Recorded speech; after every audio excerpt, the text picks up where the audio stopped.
विशेष धम्म देशना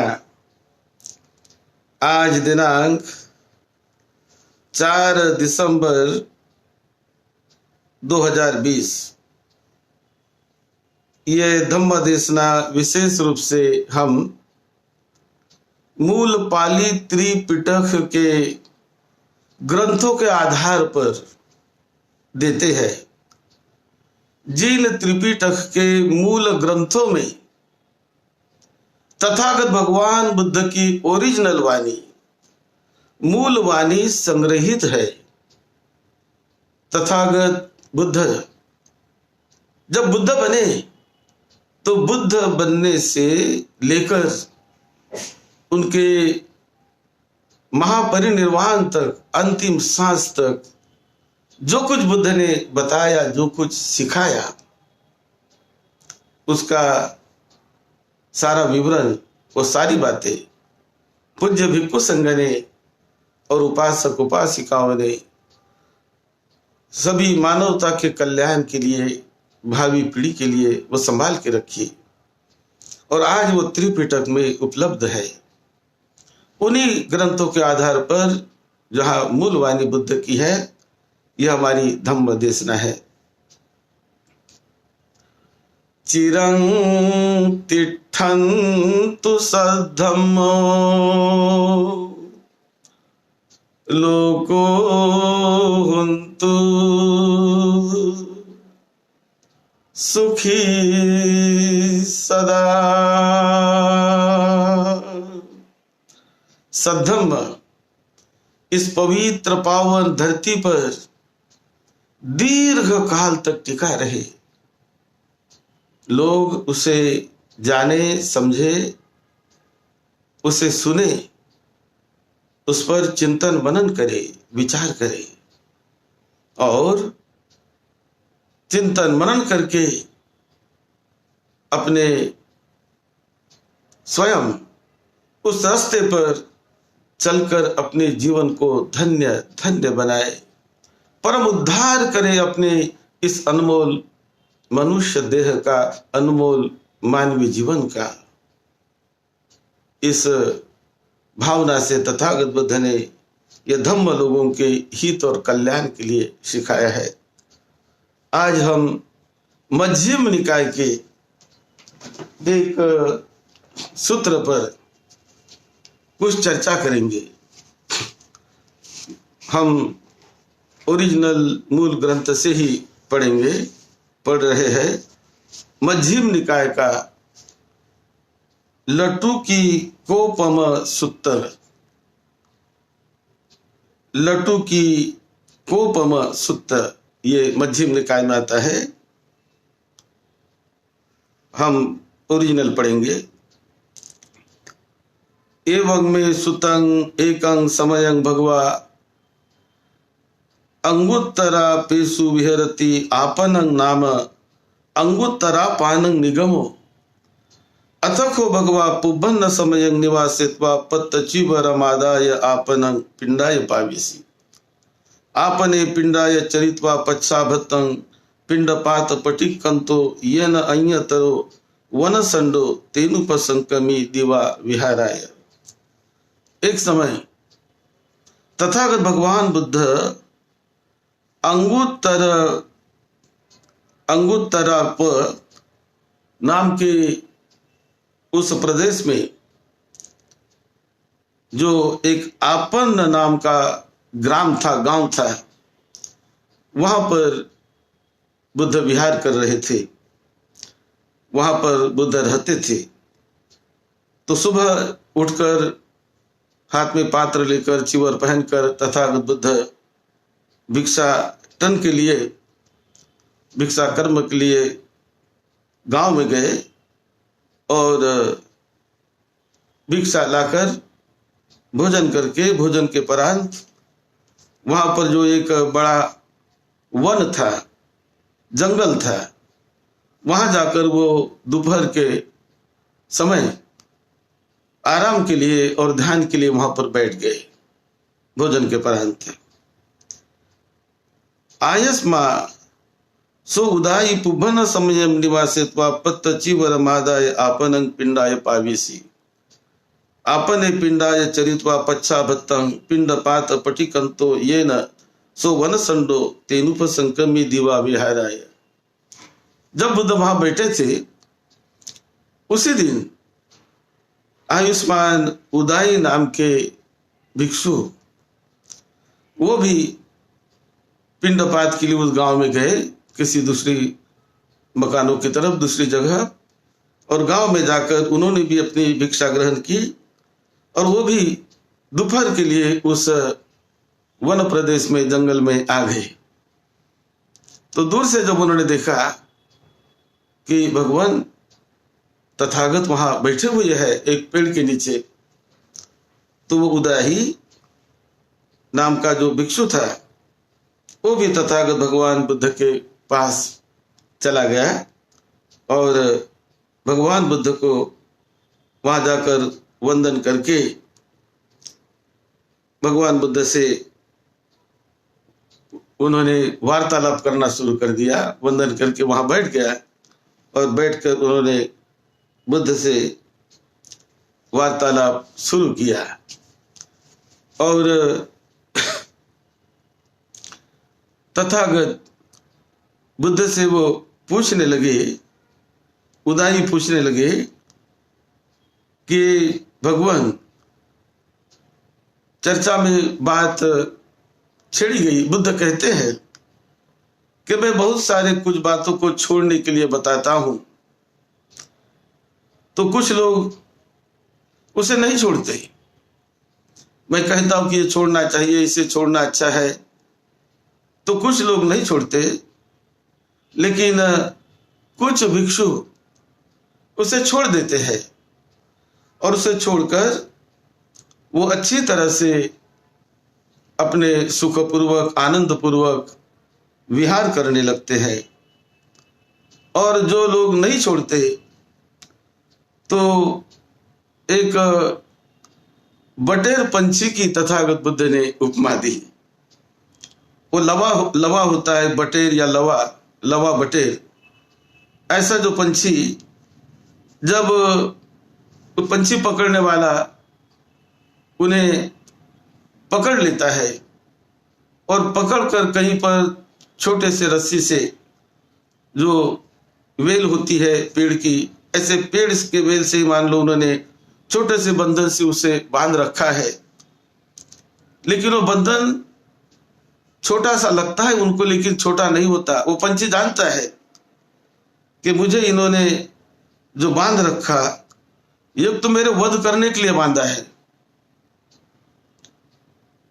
अथवा ये मेरे मृत्यु के लिए इन्होंने बांध रखा है। तो वो जो पंछी, लटुकी का कहते हैं उस पंछी को, ये लटुकी का पंछी या जो लवा या बटेर कहते हैं उसे, तो वो पंछी उस बंधन को समझता है कि ये मेरे वध के लिए है या मेरे मृत्यु के लिए है, और ये बड़ा दृढ़ बंधन है, इससे मैं नहीं निकल पाऊंगा, ऐसा समझ के वो मृत्यु के लिए ही वहां पर बंधा हुआ है, ऐसा सोच के रहता है और वो बंधन को दुर्बल नहीं मानता है। इसी प्रकार तथागत बुद्ध ने कहा कि जो छोड़ने के लिए बताए जाते हैं वो बड़े कल्याण के लिए होते हैं, बड़े हित और मंगल के लिए होते हैं। तो ये बात जब चली तो बुद्ध कहने लगे कि संसार में 4 प्रकार के व्यक्ति होते हैं। जो व्यक्ति कभी किसी उपाधि में जकड़े हुए रहते हैं, कुछ विकारों में जकड़े हुए रहते हैं और वहां से निकलना उसके लिए बड़ा असंभव लगता है, उसी के साथ वो जीते रहते हैं, ऐसे कुछ लोग होते हैं। लेकिन कुछ लोग ऐसे होते हैं कि जो उन उपाधि से, उन आसक्ति से, उन विकारों से निकलकर बड़ा मुक्ति का, आनंद का जीवन जीने वाले भी लोग होते हैं। इस प्रकार के भी लोग होते हैं, उन्हें कहते हैं विसंयोगी, ऐसे भी उसे कहते हैं। और जो आसक्ति में जीने वाले जो लोग होते हैं वो उनसे छूटकर, आसक्ति से निकलकर, वो मुक्त होकर वो बड़े स्वतंत्र ढंग से जीने वाले लोग होते हैं। उदाई जो भिक्षु थे बुद्ध की बहुत प्रशंसा करने लगा कि तथागत बुद्ध ने जो भी विनय बताए, जो भी नियम बताए हैं, वो नियम बड़े ही कल्याणकारक, बड़े ही मंगलकारक है और मैं भी उसका पालन करता हूं। वो अपनी बात बताने लगा बुद्ध को। मह्यमपि बहुनंग वतनो भगवा अकुशलानंग धम्मानंग अपहत्ता बहुनंग वतनो भगवा कुशलानंग धम्मानंग उपहत्ता। तथागत बुद्ध ने बहुत सारे अकुशल धर्मों को छोड़ने के लिए बताया है और बहुत सारे कुशल धर्मों को, अच्छे धर्मों को पालन करने के लिए बुद्ध ने बताया है। ऐसा उदाई कहने लगे बुद्ध को। और उदाई कहते हैं कि मह्यम पिबन्ते पुब्बे सायं चैव भुंजाम पातु च दिवा च विकाले च अहु खोसो बनते समयो यं भगवा भिक्खु आमन्तेसि इंगतु मे भिक्खवे एतं दिवा विकाल भोजनं पजहताति तत्समयं भक्ते अहु वेदं अय्यतं अहु यदो समनं दो मनस्सं यम्पि नो श्रद्धा गहपति का दीवा विकाले पनित खादनीय भोजनीय देंती तस्सापि नो भगवा पना पहानमाह। इस प्रकार आगे वो कहते हैं कि भगवान, मैं भी पहले, हम सब लोग 3 बार भोजन करते थे, मैं भी 3 बार भोजन करता था। पुब्बे च सायं च वो भुंजाम पातो च भुंजाम विकाले। पूर्व समय में मैं 3 बार भोजन करता था, शाम को भी भोजन करता था, सुबह को भी भोजन और दोपहर को भी भोजन करता था। लेकिन जब एक बार तथागत बुद्ध ने भिक्षु संघ को बुलाया और भिक्षु संघ को बुलाकर बुद्ध ने कहा कि आपको ये जो रात्रि का भोजन है इसे छोड़ देना है। और इस प्रकार जो बुद्ध ने हमें कहा, ये दिवा विहार जो विकाल भोजन होता है वो भी छोड़ देना है। तो जैसा जैसा बुद्ध हमारे लिए बताते गए, आप जैसा जैसा बताते रहे, वैसा वैसा हमने किया और उसका बड़ा अच्छा फल हमें मिलने लगा, बड़ा अच्छा फल हमें मिलने लगा। एक बार तो दोपहर में हमें एक भिक्षु को भूतपुब्बं बनते अयतरो पुरुषो दिवा सुप्पेयं लभित्वा एव माह हंदं च मयं निक्षिपतं सायं सब्बेव समग्गा भुंज सामाति। एक बार तो ऐसा हुआ, एक भिक्षु को दोपहर में अच्छा सूप मिला था किसी दायक के यहाँ से, तो उन्होंने सूप लाया और सब लोगों ने मिलकर हम दोपहर के बाद उसे खाएंगे, ऐसा करके वो हम सभी लोगों ने मिलकर हमने वो सूप लिया था। बड़ा अच्छा हमको लगा। लेकिन जब तथागत बुद्ध ने ये विकाल भोजन न लेने की बात कही, तब से हमने उन्हें छोड़ दिया है और अब केवल एक बार हम भोजन लेते हैं, प्रातः एक बार भोजन लेते हैं। उसी प्रकार जो रात्रि का भोजन लेने के लिए बुद्ध ने कहा, नहीं कहा ये मयंक बनते भगवती पेमंच गारवंच हिरिंच ओतपंच संपत समाना एवं तंग रत्ति विकाल भोजनं पजहिमा।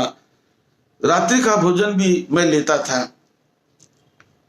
लेकिन जब तथागत बुद्ध ने रात्रि का भोजन छोड़ने के लिए कह दिया तो मैंने रात्रि का भोजन भी छोड़ दिया।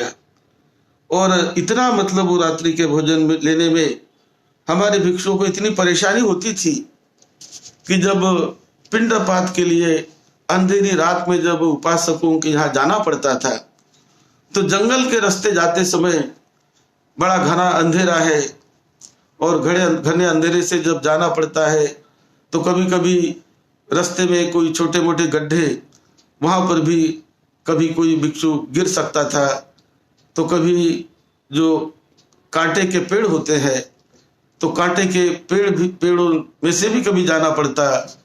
भिक्षुओं को बड़ी बड़ी परेशानी होती थी।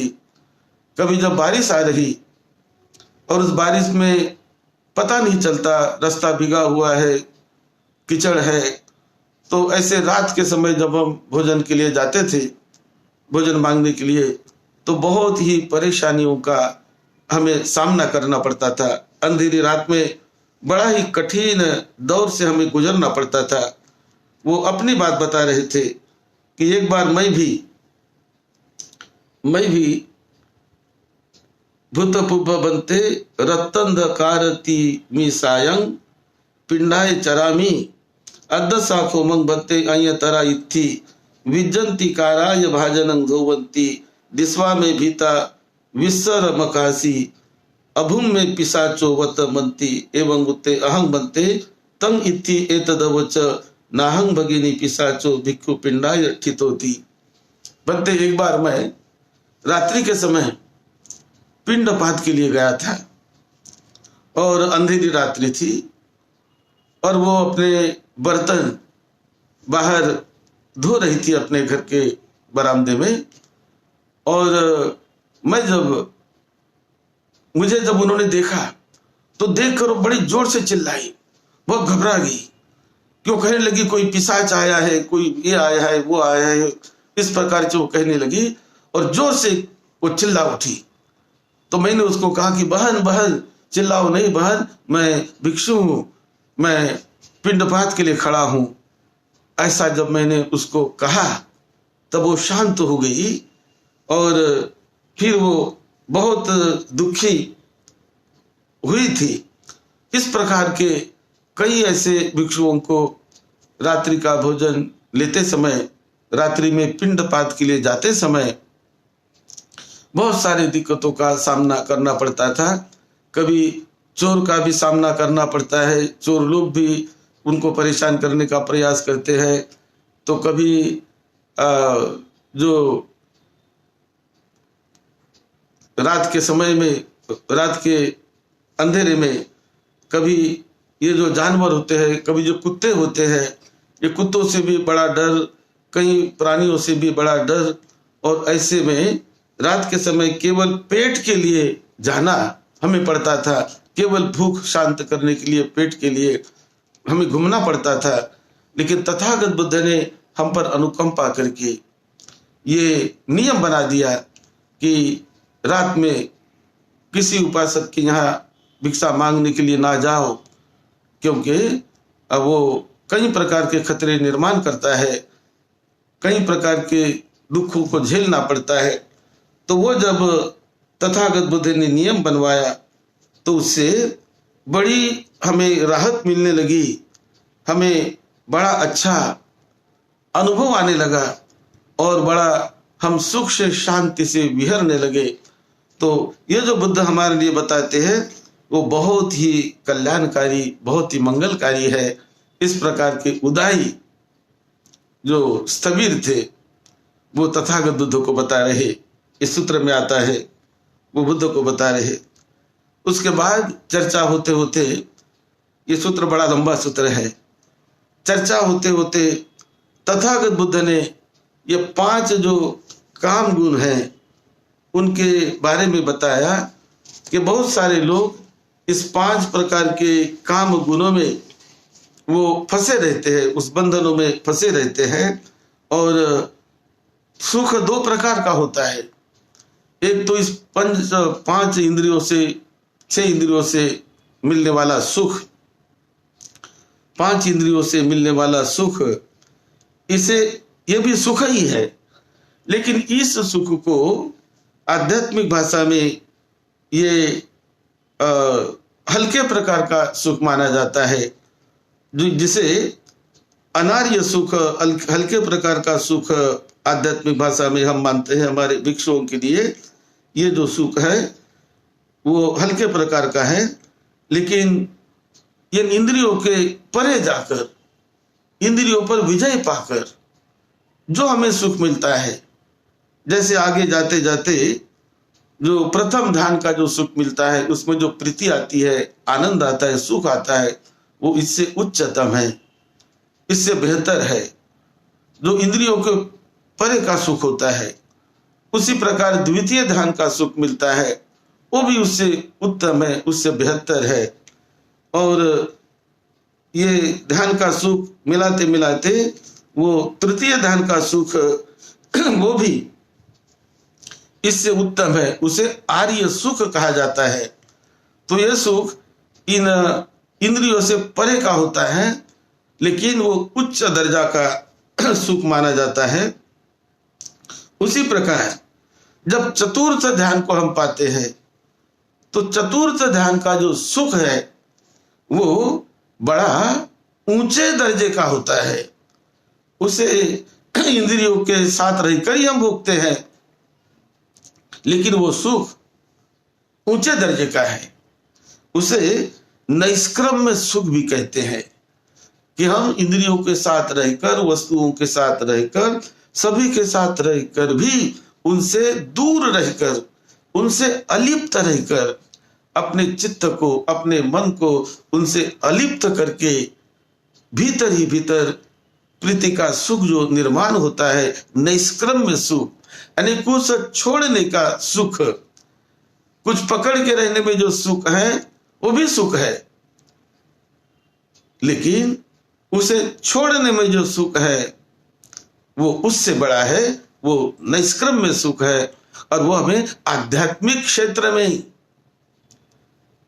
ये नैष्क्रम्य सुख, ये छोड़ने का सुख हमें आगे बढ़ाता है, वो हमारी प्रगति कराता है, वो हमें मुक्ति के दिशा में ले जाता है।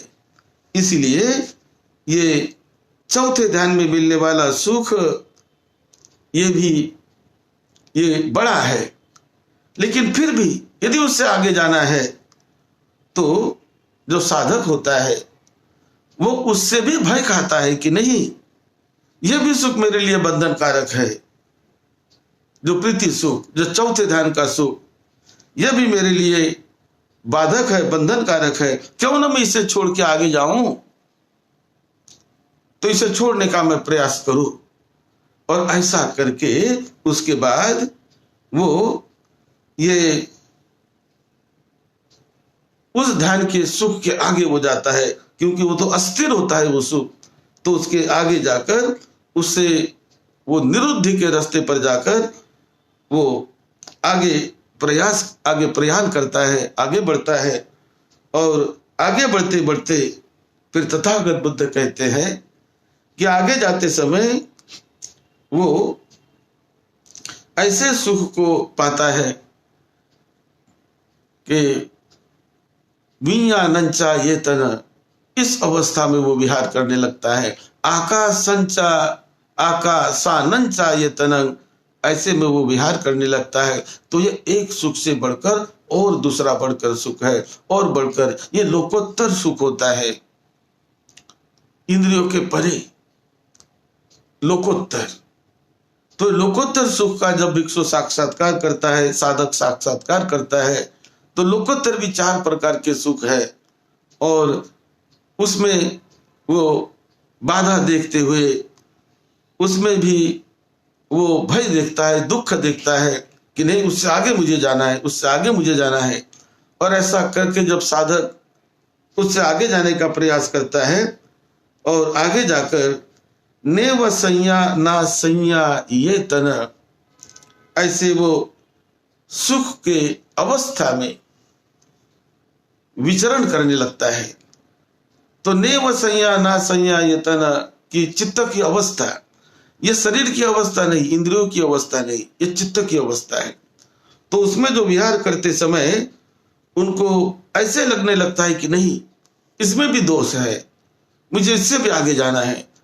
उसमें भी दोष देखकर उससे भी वो अतिक्रमण करता है, उसके ऊपर भी उसको भी वो छोड़कर, उसे अपर्याप्त मानकर फिर आगे जाकर नेव संज्ञा ना संज्ञा यतन से भी आगे बढ़कर वो संज्ञा वेदयित निरोध, यानी संज्ञा का निरोध, संज्ञा वेदहित निरोध, ऐसे अवस्था में जब चित्त गमन करता है तो वो अवस्था बड़ी ऊंची अवस्था, साधक के लिए बड़ी ऊंची अवस्था भिक्षु के लिए वो होती है।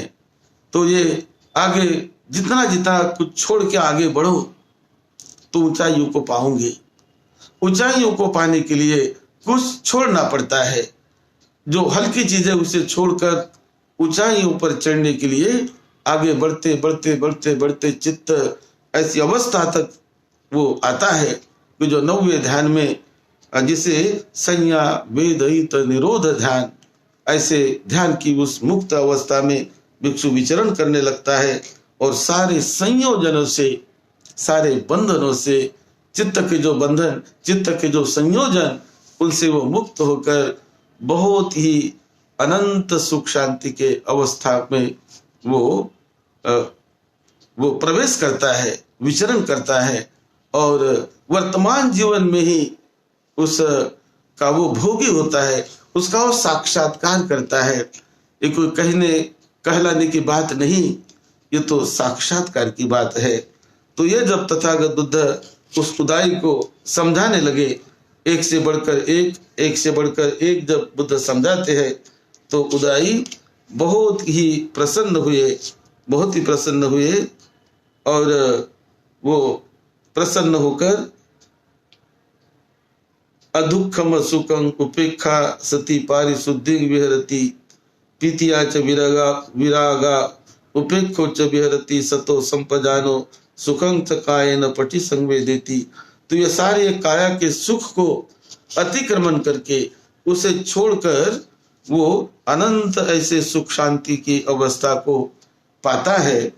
और नत्थि किंची आकिंचन्यायतन उपसंपज्जं विहरति, इससे भी आगे वो जाकर बढ़कर फिर इधुदाई भिक्खु सब्बसो नेव संज्ञा ना संज्ञायतनं समति कम्मं संज्ञा वेदहित निरोधं उपसंपज्जं विहरति अयं तस्य समति कम्मो इति को अहं उदाई नेव संज्ञा ना संज्ञायतनस्मि पहानं वदामि। तो इस प्रकार ये नेव संज्ञा ना संज्ञायतन के भी आगे जाने की बात बुद्ध कहते हैं, वो अनंत विमुक्ति के साक्षात्कार की अवस्था।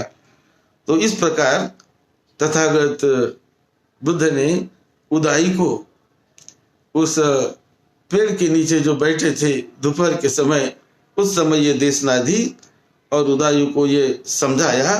तब उदाई बहुत ही प्रसन्न होकर तथागत भगवान बुद्ध के इस उपदेश का उन्होंने बहुत मन लगाकर उन्हें सुना और अभिनंदन किया, बुद्ध को वंदना की और बुद्ध की प्रशंसा की कि आपने कितना महान रास्ता, ये अनंत सुख शांति के साक्षात्कार करने का, इंद्रियों से परे का रास्ता, इंद्रियों से परे का सुख, जो लोकोत्तर सुख होता है, वो लोकोत्तर सुख की अनुभूति, उसका साक्षात्कार करने का मार्ग आपने जो खोज निकाला भगवान, और आपने जो बताया, ये बहुत बड़ा उपकार है मानव जाति पर, बहुत बड़ा उपकार है मानवता पर। इस प्रकार वो बुद्ध की स्तुति करने लगा, बुद्ध की प्रशंसा करने लगा, बुद्ध को उन्होंने अभिनंदन किया और वो बहुत प्रसन्न होकर वहां से फिर बुद्ध के साथ वो दोनों विहार में जाने लगे। तो इस प्रकार का ये सूत्र मध्यम निकाय पाली ग्रंथ में आता है, जो बहुत ही भिक्षुओं के लिए, सभी के लिए बड़ा प्रेरणादायक है। आप सबको निरोगत्व मिले, लंबी उम्र मिले, आप सबको सुख शांति मिले, आपका ये मंगलमय जीवन बड़े सुखदायी मंगलमय ढंग से बीतता रहे, आपके परिवार के छोटे बड़े सभी को सुख शांति मिले, धम्म की अनंत मंगल मैत्री आपको मिलती रहे। यही मंगल मैत्री के साथ सद्धम्म की सेवा में, आपकी सेवा में डॉक्टर भदंत राहुल बोधि महाथेरो।